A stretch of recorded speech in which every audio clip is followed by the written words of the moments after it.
Canada bans conversion therapy. This is pretty monumental. I think the UK is talking about doing this as well. Probably other Commonwealth countries are probably talking about doing this as well. This is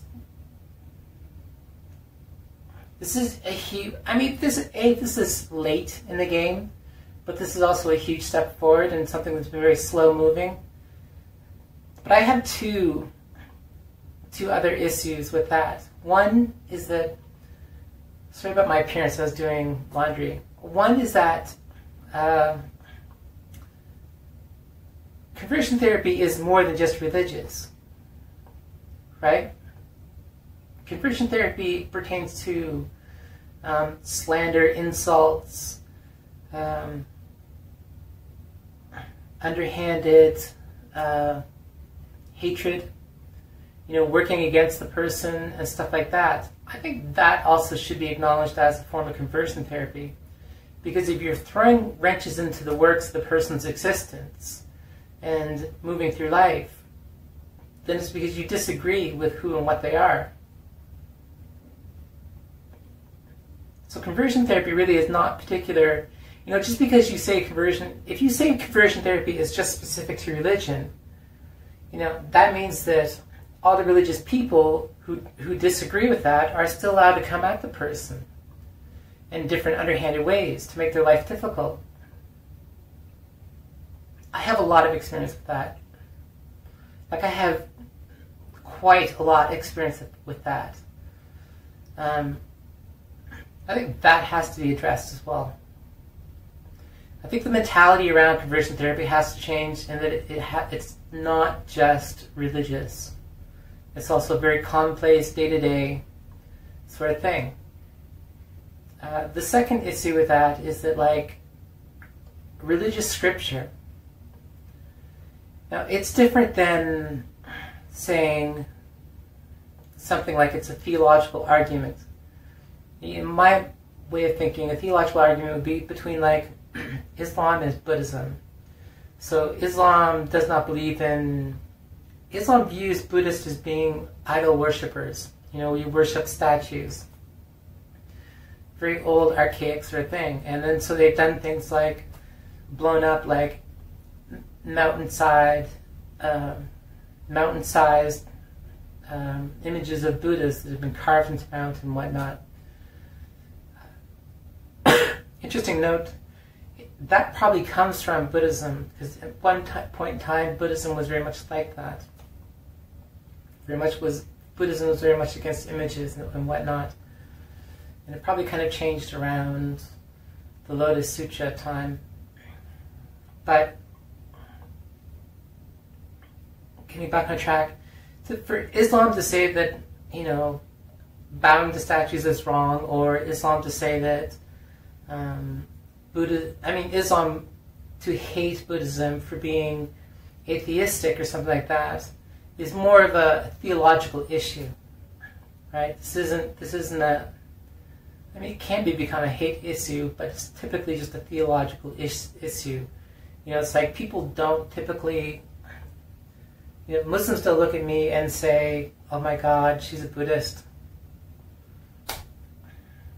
She's an antichrist or something, right? That's typically not what it is. But a lot of people who are religious or not religious, still look upon people in the LGBTQ+ spectrum as being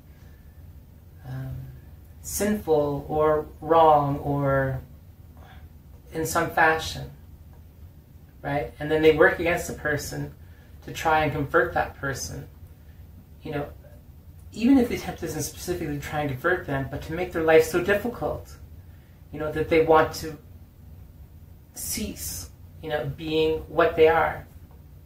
They want to conform to what it is that the majority at large is trying to beat them down and beat them into.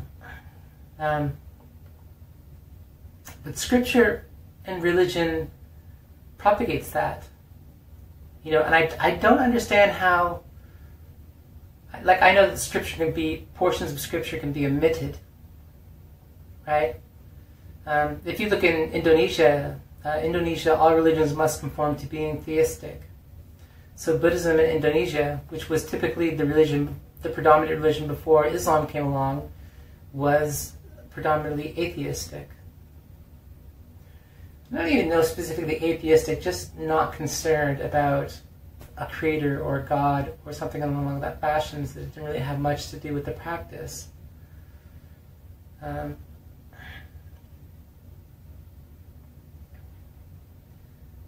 But you could look at like white supremacists. White supremacists usually often accord to Nordic religion, like Valhalla worshipping type religion. It's very ancient, kind of more northern European religion, with a different concept of a different god and whatnot. And it'd be interesting to know if it influenced Hinduism or if Hinduism influenced it. It's said that Hinduism influenced it, but it might be the other way around. But regardless, you know, like if people were interpreting that, or there was literal scripture that said things like African people are this, or Jewish people are this, or something along that line, it would be considered hateful because it's not a popular religion. But then when predominant religions, mainstream religions nowadays, that are incredibly popular, say things like, it's wrong to be homosexual, right? That's hateful. You know, that's programming people to be hateful. Why is it that any organization would be allowed to exist that programs people to be hateful? You know, like what if I started an organization that was Nordic, and I programmed the people in that religion to be hateful towards people of color? I'd get shut down. Right? I get shut down. And then so I think this idea of conversion therapy is going to play out in relation to Scripture. You know, where it is blatant. You know, where it's not blatant, that it's not blatantly saying that homosexuality is wrong, and that somebody else came along and took that and reinterpreted it to utilize against to accord with the idea that homosexuality is wrong. You know, where it literally says blatantly that it is wrong.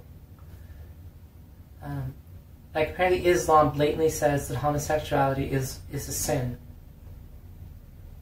I think that's wrong.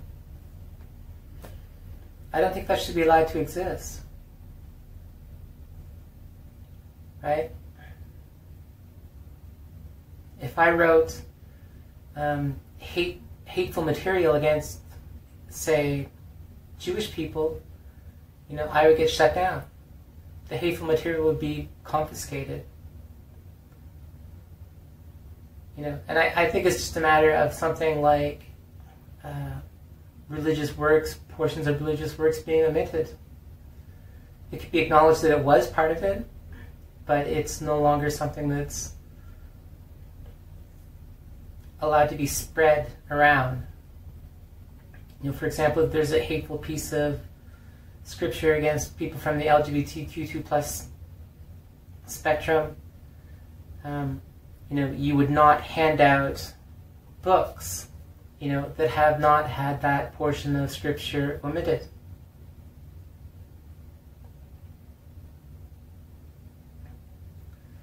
You know, just like I wouldn't create school curriculum that says that South American people aren't people,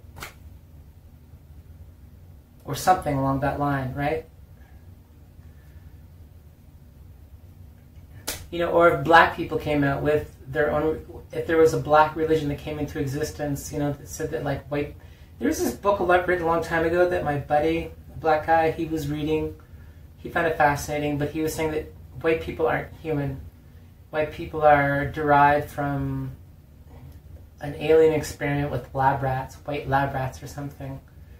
And I think it was just simply metaphorical, rhetorical kind of stuff. But I mean, were someone to come out with a religion that was specifically hateful towards about white people, it would have to cease to exist, right?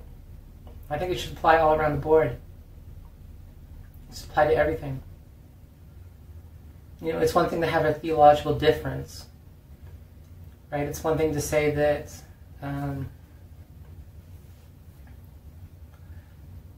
you're not Jewish unless you're married to a Jewish person. You know, your family lineage is not Jewish unless there's specifically a Jewish person in it. And, you know, in relation to Jews who say that, you know, you do not have to have,